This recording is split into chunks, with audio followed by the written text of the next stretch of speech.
Ladies and gentlemen, throw the money changers out of the temple, be super chill while a woman cries on your dirty feet, and get your sick abs ready to be sculpted for the next 2,000 years. Because it's time to talk Tull to me.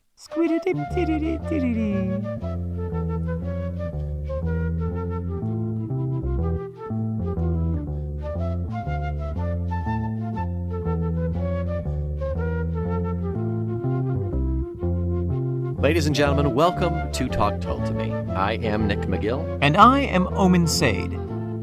We are Feckless Momes, and we are here to guide you through the stations of the cross.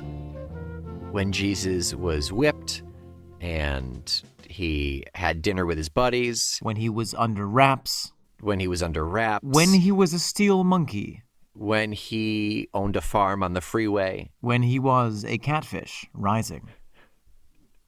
When he had a cap in his hand and his name was P-Broke. Beastie. It's hard to come up with those on the fly. Yeah. Song by song, week by week, episode by episode, we explore, we wander with you through the desert of the collected works of prog rock band Jethro Tull. And before we get into today's story. Yes. Today's parable, yes, if you will. We have the Gospel of John, actually. We have an email.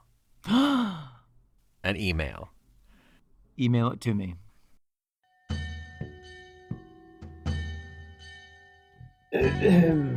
Your emails, sir. So this is another repeat offender. This is our Anglo correspondent, John. Hello, John. Hello, John. The subject is Cross-Eyed Mary. Ooh. It says, hi, Nick and Omen. A couple of thoughts, R.E., your Cross-Eyed Mary podcast. Saying that a woman is on the game is British slang for being paid money for sex. Okay, I'm not going to go any further with that. Maybe she always plays the game is referencing this. Also, I was intrigued to hear in the clip you played about the flute solo that vocalizing while playing the flute strains your vocal cords. Do you think this is the reason why Ian Anderson's singing voice is wrecked? Ooh. I last saw Ian and the band in Lincoln Cathedral a couple of years ago. The music was great, but it was painful to hear him sing. Keep up the good work. So I've got a lot of things to address on this. Thank you, John. Thank you, John. Starting at the end, he plays a lot of cathedrals as basically benefit shows to keep the cathedrals open as upkeep. That's fascinating. That is fascinating, especially given the material that we're just about to get into. Yeah, he's made it very blatantly clear that he separates the religion from the fact that these are old artifacts that need to be preserved. He likes the architecture. He does, yeah. In reference to why Ian Anderson's singing voice is wrecked, it's any number of reasons. Yes, the vocalization, hands down. He never took singing lessons. Right. Just like we never took podcasting lessons. That's right, and that's why our voices are wrecked. But I did have the same thought when listening to that excerpt that you played from Strong Songs. And also, in the Ballad of Jethro Tull, yes, he talks about, God, I wish I remembered which album it was. I think it was right around the 80s. It might have been, it might have been Minstrel. It might have been a little after that. I wish I knew it off the top of my head. But he fully admits that there was an album that he pushed it too high. He sang too high. He was able to do it in the studio because you can do it one off and then you're off for a couple of days or whatever. Then he had to tour that Then they toured record. that album. Yep.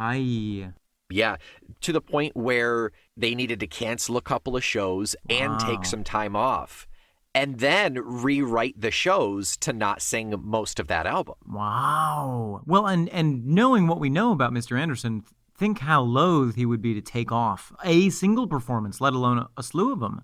Yeah. So it must have been quite serious. He fully acknowledges that was the worst thing that he could have happened. Plus, also, he has also acknowledged that he used to, the reason he never drank and smoked was because he knew he had an addictive personality. So he would smoke, he said he would smoke as many cigarettes a day as he could get. Wow. Yeah. That sheds a little bit of light on the line. How many cigarettes did I bring? He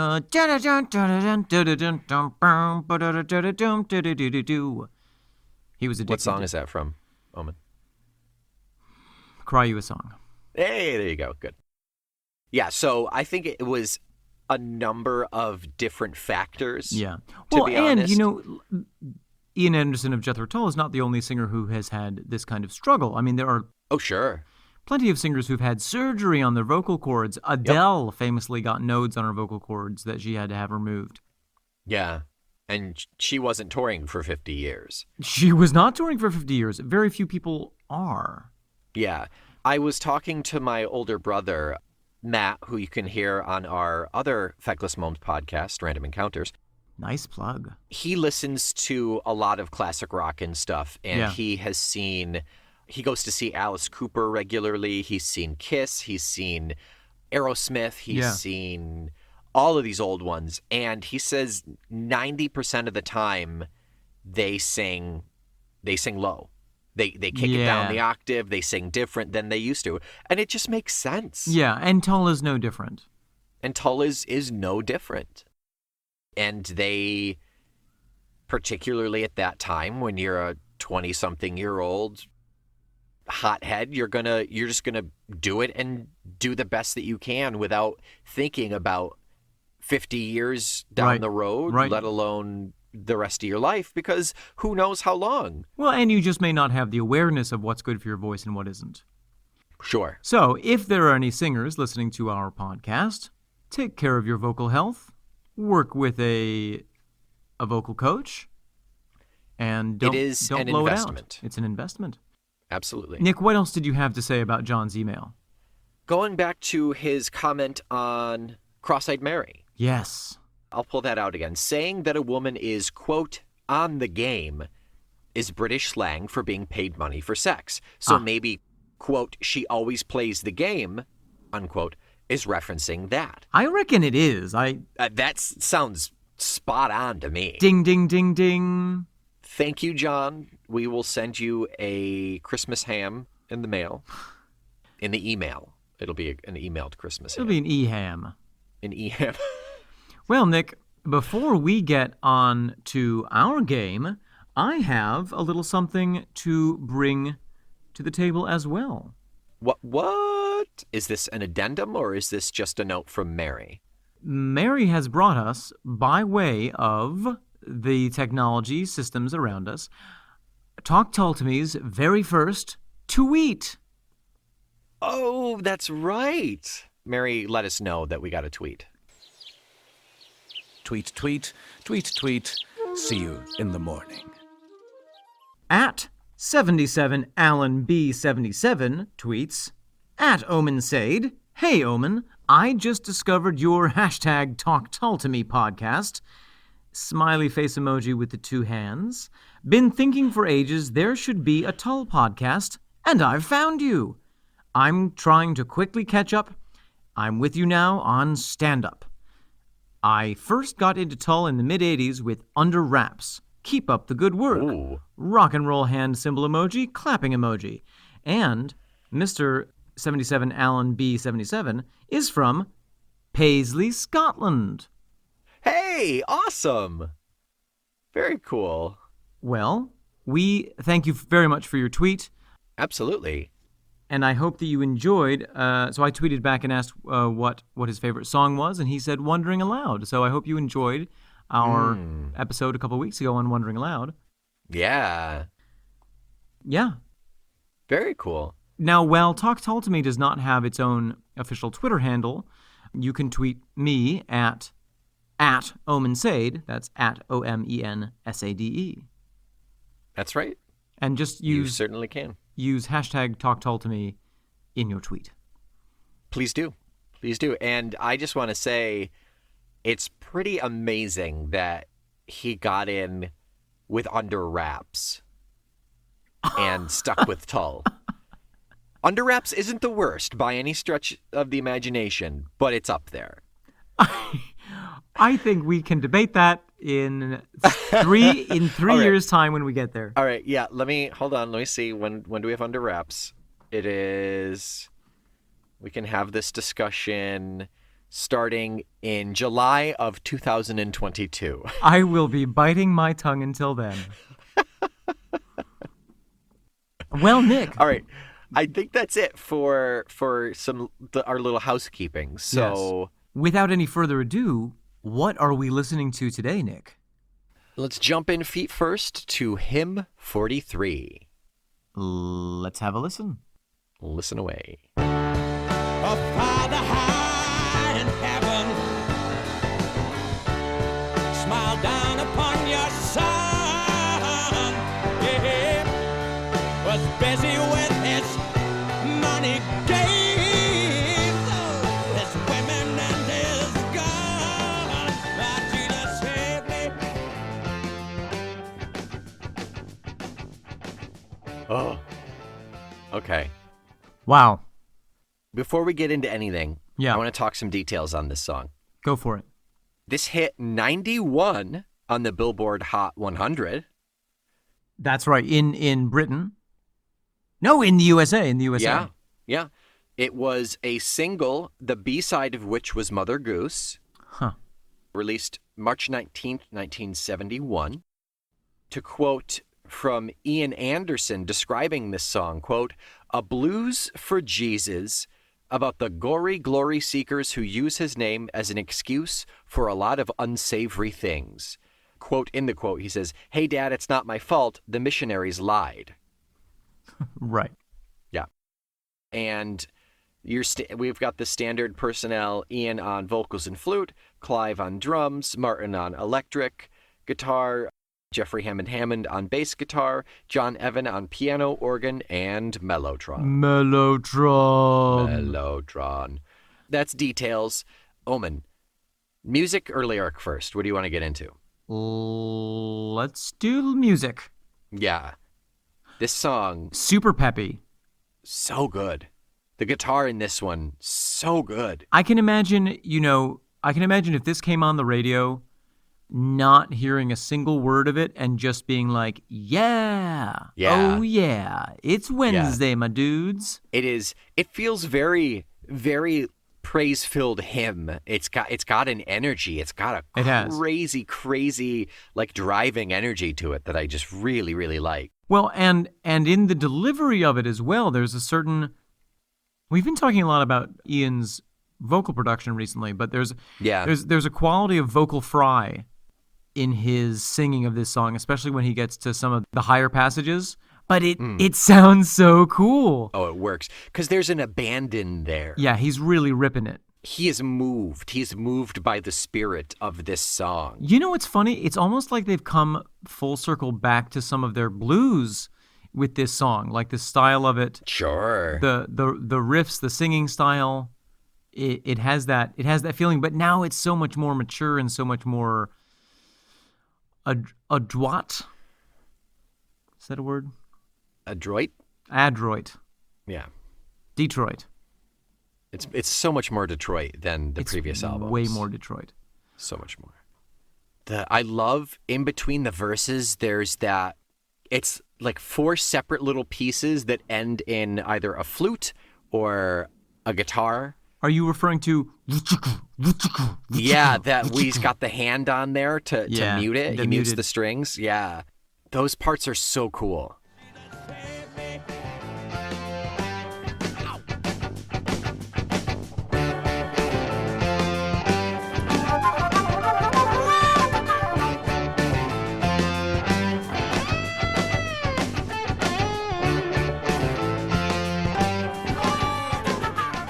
feel like whenever they do that, all I hear is Martin Barr being like, hypocrisy, hypocrisy, hypocrisy. Yeah, it's backed by hypocrisy for sure. Yeah. And I really like those parts because they're not consistent in between the two pieces. So it's not like guitar, it's not muted guitar, flute, regular guitar, flute, or it's not the same order every time. So it always keeps me guessing. Yeah, it's really nice. Which is really smart for a radio song because this is not their most musically complex song. It's nowhere near as complex as My God. No. But hearing this song come across your car speakers, it has a drive to it, it has a beat, and it's got enough of that rhythmic change to break it up to keep it interesting over the 3 minutes and change that it plays. Yeah, 3:19. It's a pretty perfect single bite-sized snack. I used to be a perfect single bite-sized snack, and then I got engaged. That's right. And now you are hermetically sealed and packed away in the back of the fridge. Yep, that's how it works. This song may have my favorite chorus in all of Tull. Really? Just so good. There's power behind it. It's catchy as hell. As difficult as it is for me to say this, if I have this on the background, I can just acknowledge that the song's going, but I can ignore those first two stanzas. But as soon as that chorus comes in, I'm there and I'm singing along. Are you referring to, well, if Jesus saves, then he'd better save himself? Yeah. If Jesus saves, well, he'd better save himself. From the glory seekers, we use his name in death. Yeah, it's pretty catchy. It's good. It's really, really good. It is perfectly, beautifully designed for a single. Usually whenever I hear the word Jesus on the radio, I change the channel. Right? Yeah. I change the station. And this is a happy counterpoint to that. Yeah, it is very similar in context to last week's My God, for sure. Content-wise, you mean? Content, yes. I said context. Shall we chasse into the content then? Sachet? Yeah. Yeah. Yeah. Let's control the fringe on your coat and let's get in there. Here I am. So I feel like if last week was about the Anglican Church, this week is about the American flavor of Christianity. Yeah. Sure. And I'll give it to you. It is biting. Mm-hmm. Yeah. Yeah. And it's interesting if that is the case, for our purposes, we will make that the premise. If that the Anglican one was so dark and trudging and dour, yeah, and the American one is so bubblegum. Well, it's America, baby. Yeah, exactly. We have fun here when we sin. Yeah, and could it be some sort of connection just in terms of relating to the age of the country or the religion itself? Yes. I also think that it has to do with Ian's relationship with each country. I think that in My God, it's really a personal. It's really coming from the personal, from his experience. Sure. Going to church, and my understanding is that he went to a religious school for some period of his life. Yeah, the one that he left because he wouldn't let them whip him. Oh, that's right. Yes. Yeah. That's the one.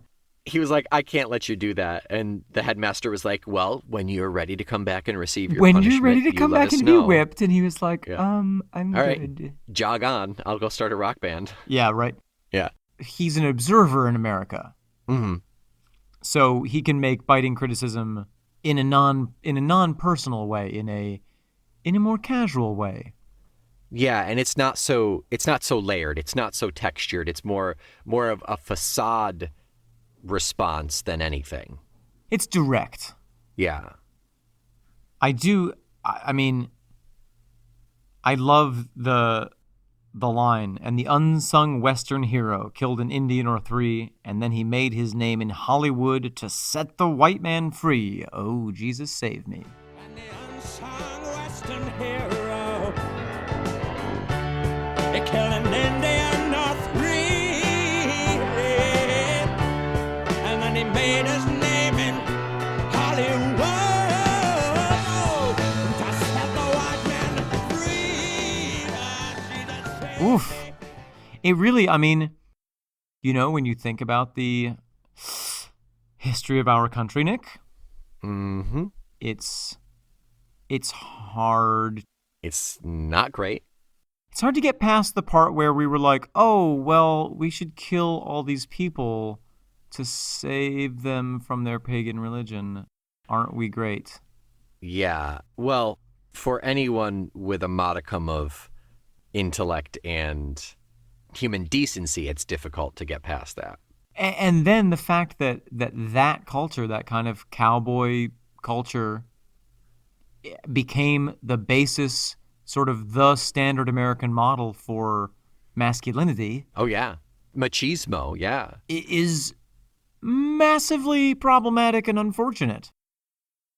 Yeah. That's kind of where a lot of issues stemmed from and kind of devolved from there. But yeah, it was Absolutely. the idolization of someone who killed his enemies and took the woman regardless of consequences. Violence, and in the name of something higher.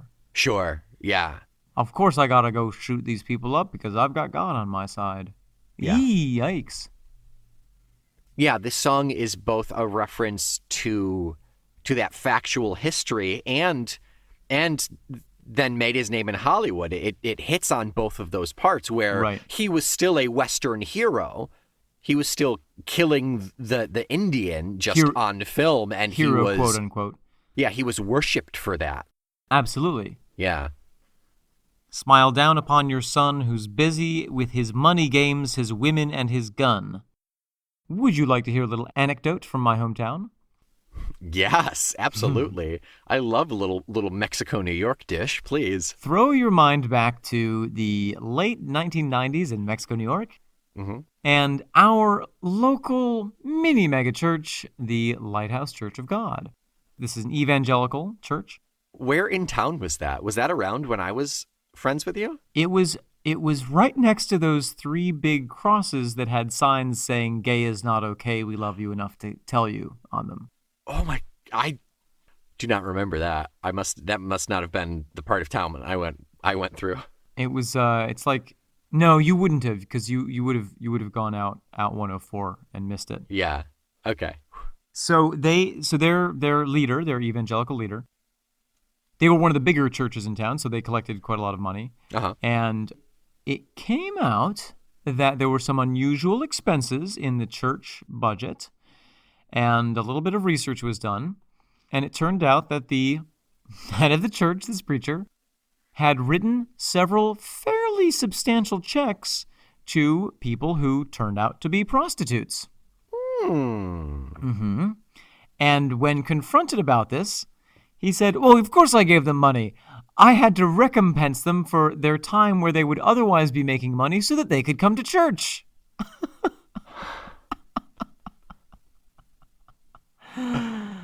Wow. Yeah. I didn't realize that Sunday at 10 a.m. was a busy time for prostitutes, but Well, we all worship in our own ways, don't we? fair enough. Fair enough. That's true. But that to me is just like my sort of go-to hypocrisy in the church. Yeah. It's pretty perfect. It is textbook example. Yeah, pretty much. Now, everyone, if you please turn your pages to page 67, we will see the example of some douchebag using money that these kind people have given to him. And that's the thing. The problem isn't giving money to prostitutes because, No. in my opinion, really, as long as it's consensual and safe and no one is being exploited, I genuinely don't think there's anything wrong with it. Yeah. In this case, it was a guy who was spending, as you say, money which was supposedly for charity and running this community organization, and was also married. Although, who knows? Maybe the preacher at the Lighthouse Church of God had some kind of a cool, open relationship with his wife. Who knows? In the 90s, I bet. Yeah. Anyway, so that's yeah. Yeah, that is. I think I don't want to say that we can all relate to each of these stanzas, but like in 3-4 lines, he brings an image to mind for all of these. Yeah, it's an unusually efficient use of language from Ian. Yeah. And I think a lot of it has to do with the fact that the system is corrupt and it's very easy to reference. Yeah, absolutely. In 1971 when Aqualung came out, and I think it was right. This song technically was recorded in 70, but still like 69, 70, 71. Right. Not much has changed. It's just that the people are richer and they're more openly doing it now. That's all. Yeah, absolutely. You know what? Speaking of the 90s, do you recall there was a bumper sticker that you would occasionally see which said, "Oh Lord, please save me from your followers"?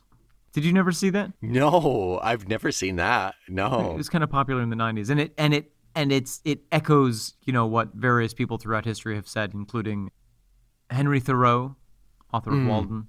He had he in one of his chapters said something akin to that. I think it was, "Oh Lord, please save me from do-gooders." Yeah.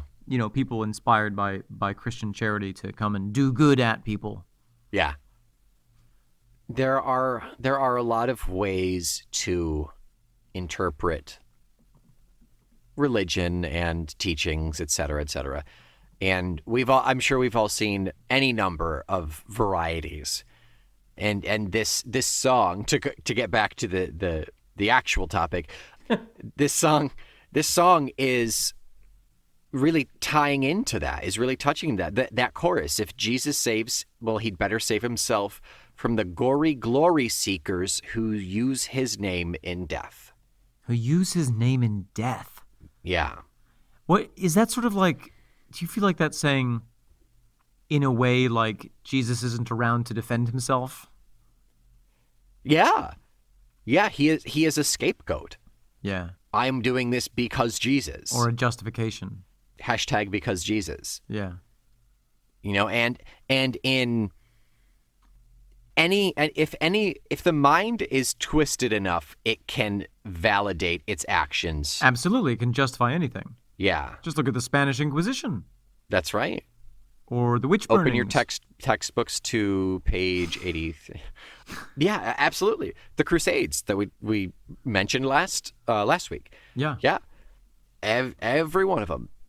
Every one of them. And while things like that per se are not happening now, well, we're not killing large swaths of people in so blatant a fashion. We're not.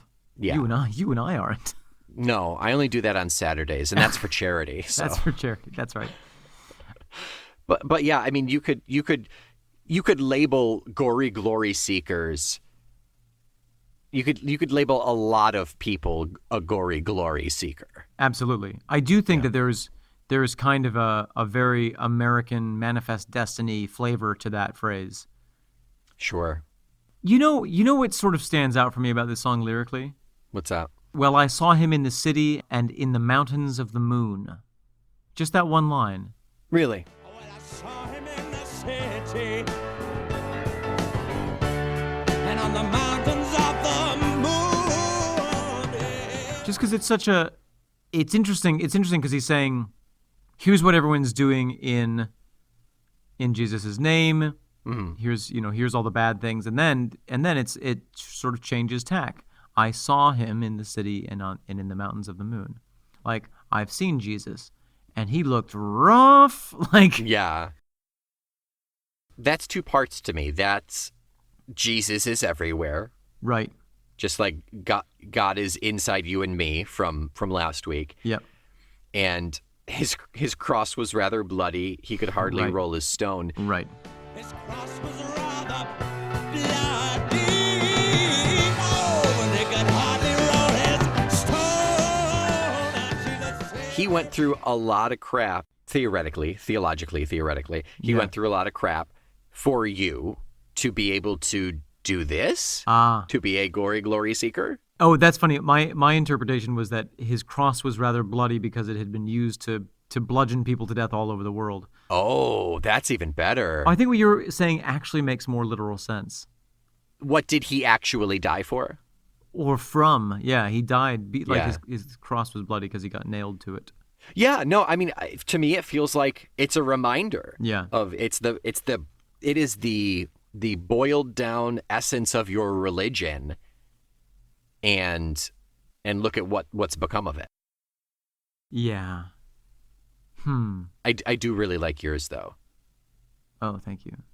The cross had been used to bludgeon people to death. You like that? Yeah, it's fitting a round peg into a square hole. Fitting a round Beat the hell out of it. a round cross into a square convert. Square nail wound. Aye. Too much. No.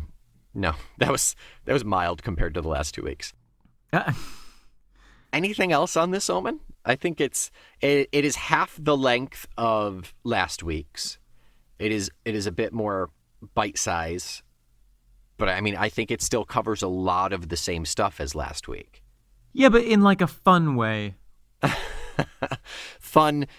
Fun written in Comic Sans, so it's supposed to be fun, but everybody really knows it's not. Because it's actually murder. Yeah, in Comic Sans. Yeah. Murder in Comic Sans. That's going to be the name of my first mystery novel. Check out your local Walden Books in 2023. Check out your local bathroom walls. You know, the whole kind of dogma of Christianity versus the truth of Christianity is always been something that sort of fascinated me. May I tell you a story, Nick? Yeah, please. Story time with Uncle Omen. Hooray! When I was a child, my childhood best friend and I would have sleepovers on the weekends pretty often, and the rule was if I stayed over at his house, I would, on a Saturday night, I would go to church with them on Sunday morning. That was the rule. So we would usually go to Sunday school for a portion of it. Mm-hmm. And one time they were talking about the myth of, the story of David and Goliath. And the Sunday school the teacher... Parable. Thank you. The parable of... And he sure did have a parables. We were talking about the parable of David and Goliath, and the Sunday school teacher said, and then David killed Goliath with a slingshot.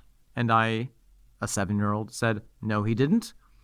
And everyone sort of froze and looked at me, and I was like... And she was like, no, he did. He killed him with a slingshot. And I was like, he didn't, because a slingshot uses elastic material, which hadn't been invented until much later.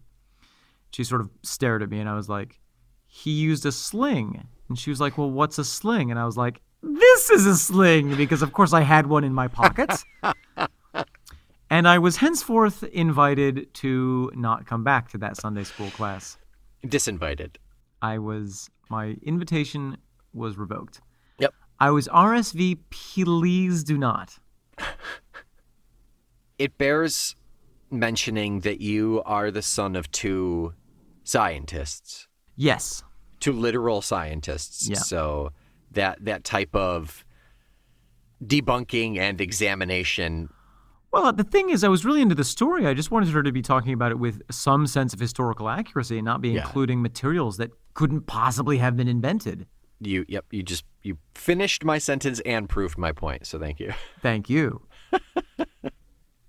No, the only thing I remember from Sunday school is they were so convinced that they proved that spontaneous life could not happen. Uh-huh. Because whenever you open a jar of peanut butter, it's just peanut butter. Uh-huh. That was literally the argument. That seems simplistic. I mean, Also, Catholic Church. what hoity-toity clean peanut butter do people have around there?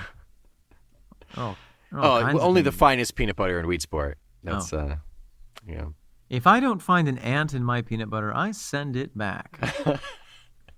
Sir, this peanut butter. Oh, is it about the ant? Yes, it doesn't have one.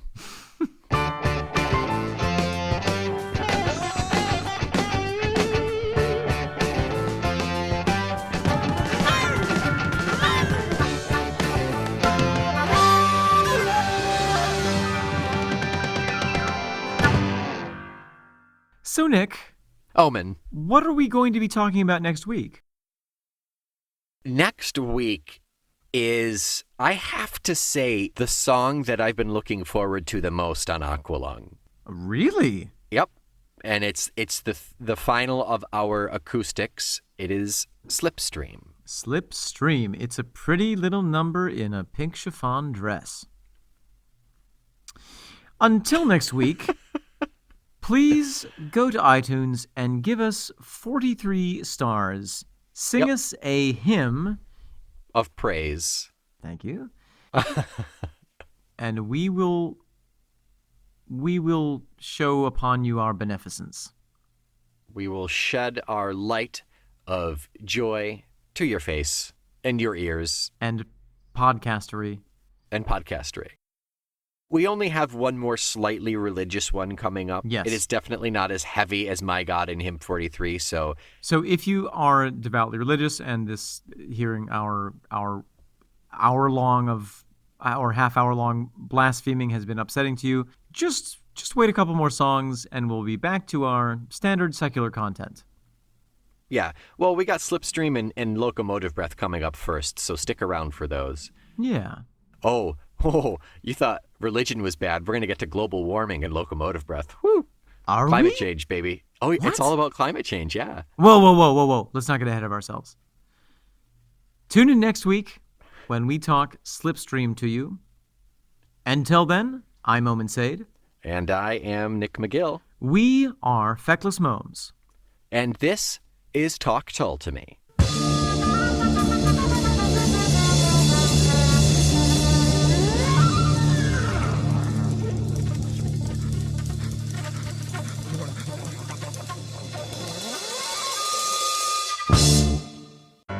Well, now you see, I heard that Talk Tull to Me was a proud member of the radio. I heard, I'm not drunk, barkeep. I heard that Talk Tull to Me was a proud member of the Feckless Momes radio network. Clem, I don't know how many times I got to tell you this. It's the audio network. Draw, Pinky! Get out of my establishment. I forgot how to walk.